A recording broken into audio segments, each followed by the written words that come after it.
Ciao a tutti, oggi siamo sul nostro canale Vivi Family e abbiamo deciso di aprire questo canale per parlare della nostra famiglia e Vivi significa proprio, è un acronimo del nostro nome, Vito, Irene, Violante e Ismaele, che sono i nostri figli. In questo canale parleremo di noi, della nostra famiglia, della nostra vita quotidiana, della disabilità e di varie tematiche. Oggi voglio parlare dei caregiver, una parola di cui ultimamente se ne è sentito parlare spessissimo sui vari social, sui telegiornali. Ma chi sono questi caregiver? Ecco, io ne sono l'esempio. Sono una mamma e sono una caregiver di mio figlio Ismaele. Lui ha 10 anni, ma non si nasce caregiver. Non ho fatto un corso dove mi hanno preparato: guarda, adesso dovrai eseguire queste cose, dovrai fare così. No, non ho nessuna specializzazione in merito. Direi che sono nata con mio figlio, o forse ho accettato questo che non è un lavoro. Ma cos'è? È una cura, letteralmente prendersi cura significa in italiano. Il termine che poi si dà, che a me non piace, è badante, colui che si prende cura del proprio figlio, propria figlia, marito, moglie, fratello, sorella o un familiare. Ma credo che sia riduttiva questa parola, perché dietro la cura c'è molto di più. La disabilità non ricade solo su chi si prende cura del disabile, ma ricade su tutta la famiglia a 360 gradi e molto spesso persone come me si sono ritrovate a dover completamente cambiare vita, cambiare i piani e riniziare una nuova vita, un nuovo capitolo da capo, senza sapere dove andare, senza un libro, senza istruzioni, senza nulla, così. E di giorno in giorno io ho imparato, attraverso altri genitori, attraverso altre informazioni, attraverso i social, a capire cosa fare, a capire come relazionarmi. Perché quando si ha un figlio con una disabilità grave è difficile, non c'è un libretto di istruzioni e ti ritrovi da un giorno all'altro senza sapere cosa fare e soprattutto sapere cos'è il meglio per mio figlio Ismaele, cosa posso fare. È proprio così, è questo che è difficile. E le famiglie vengono lasciate come noi, da sole, alla deriva. E la cosa più difficile è cercare di nuotare in questo mare. Molto spesso si sopravvive, non si vive, perché non riesci a fare tutto, o se si fa tutto, come cerco di fare io, cerchi di fare del tuo meglio, ma un po' così, un po' cercando di arrancarsi. Io fin da quando Ismaele era in pancia ho scoperto che aveva qualcosa dal B-test, quindi fin da subito, e non ho mai esitato nemmeno per un momento. Per me è stato sempre mio figlio, era già il mio piccolo fagiolino e quindi ho abbracciato questa probabilità di questa disabilità con tutto l'amore che avevo dentro di me. Ho abbracciato questo grande amore e l'ho portato avanti, nonostante tutte le difficoltà e tutto quello che comunque c'era stato prospettato. Lui ha una disabilità grave, una malattia genetica rarissima, incompatibile con la vita, quindi il suo destino era già scritto per i medici, non per me. Io ho sempre pensato che lui sarebbe nato, me lo sentivo, nonostante la paura, perché poi è normale avere paura. E sono diventata caregiver senza saperlo, dal momento in cui ho accettato di andare avanti. L'amore incondizionato per mio figlio mi ha incoraggiato, e sicuramente anche la mia fede, a portare avanti tutto, andando contro un mondo che non ti aiuta, non ti dà un supporto. Io avevo una bambina molto piccola all'epoca, di un anno, quando è nato Ismaele aveva all'incirca un anno, ma anche in gravidanza era ancora più piccola. Quindi immaginate quanto sia stato difficile per me avere una neonata, affrontare una gravidanza per cui si sapeva di andare incontro a parecchie difficoltà. Eppure ho superato tutto questo e abbiamo deciso di trasferirci con mio marito fuori.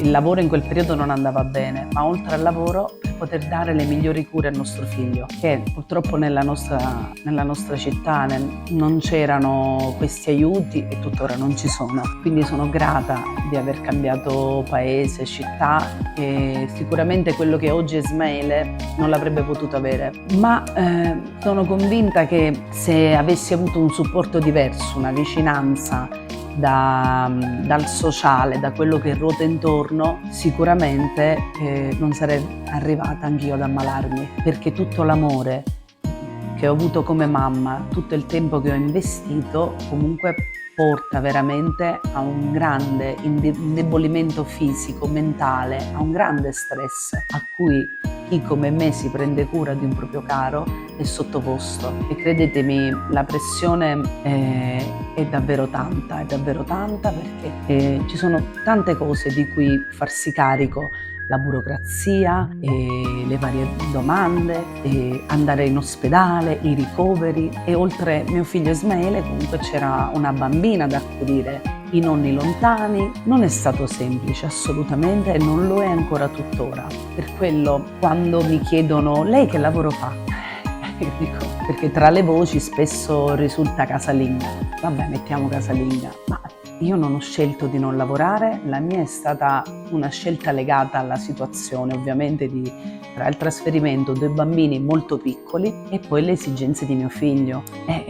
Non avendo qualcuno su cui potermi appoggiare, è ovvio che mi sono dovuta far carico a 360 gradi di occuparmi di lui, e mio marito, andando a lavorare, non poteva essere presente, e tutto questo ci porta ad oggi.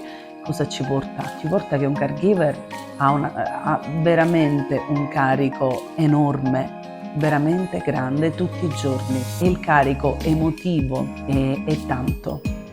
Io dal 2018 purtroppo mi sono ammalata, ho scoperto di avere una malattia autoimmune che piano piano mi ha fatto stare malissimo. È una malattia cronica che è l'artrite reumatoide. Purtroppo questa malattia prende le ossa, quindi un forte irrigidimento dei polsi, delle ginocchia, delle giunture, e a volte sento come un fuoco dentro di me. Questi mesi non sono stata molto bene. Oggi, se ho deciso di fare questo video, è perché c'è la necessità, la forte necessità che io come madre mi faccia sentire la mia voce, e io non devo sentirmi invisibile, un fantasma. A volte ho questa impressione di sentirmi invisibile per questa società, perché un caregiver merita dignità, io merito dignità. Se io mi sono ammalata è perché non ho avuto il supporto giusto. Se avessi avuto l'aiuto adeguato di una società civile, sicuramente non sarei arrivata a questo. E tanti come me, prima o poi, purtroppo, gravando il fisico, perché un bambino che non cammina e che quindi lo devi prendere nel quotidiano, portare a scuola, a terapia, in macchina, muoverlo, cambiarlo, che necessita completamente di ogni azione, di essere accudito da un genitore, da un caregiver come me, logora il fisico e la mente. Quindi è importante mandare un messaggio che questo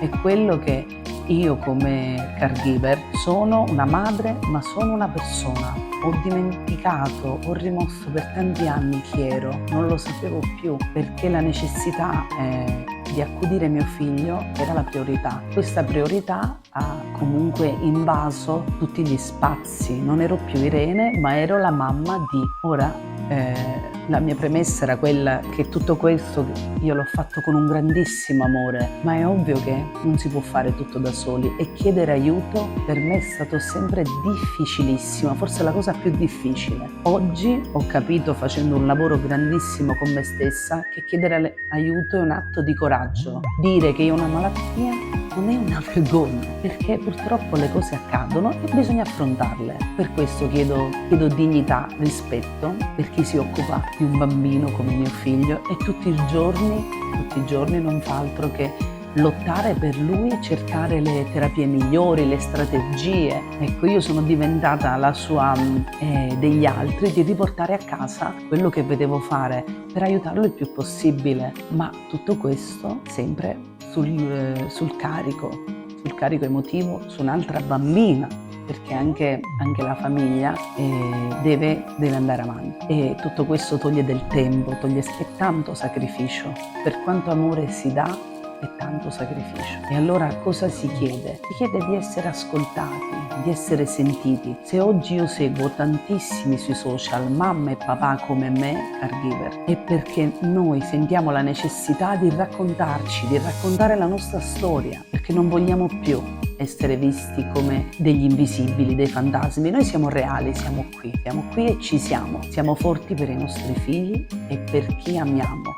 Ma non basta, abbiamo bisogno di aiuto. In un mondo, nel mio mondo ideale, nessuno ha bisogno di essere incluso. Quando si parla del tema inclusione, questa parola non la amo, perché penso che mio figlio Ismaele non ha bisogno di essere incluso, lui fa parte già di questa società, come tutti gli altri. E allora perché lo devono includere nel mondo scolastico, nel mondo fuori? Perché ancora il disabile viene visto per ciò che appare, non per ciò che è. Un bambino che non parla, pensa, capisce, anzi è molto più sensibile di chi si esprime a parole, perché lui già comprende chi è propenso verso di lui o chi lo guarda con occhi di pietà. E allora vi dico oggi di provare a riflettere su questo grande tema che abbraccia le famiglie di oggi, tantissime, siamo milioni e abbiamo bisogno di più supporto. Questo è quello che si chiede, e di essere ascoltati. Quindi oggi io vi chiedo di ascoltare queste parole e spero, e ne sono convinta, perché negli anni i genitori hanno lottato, e se oggi abbiamo l'assistenza scolastica, abbiamo tutto questo con grandi difficoltà, e grazie alle battaglie che hanno fatto i genitori, grazie all'unione fa la forza. E allora facciamoci sentire, facciamoci vedere, arriviamo sempre oltre, sempre più in là, perché io sono la voce di Ismaele e finché ci sarò lotterò per lui.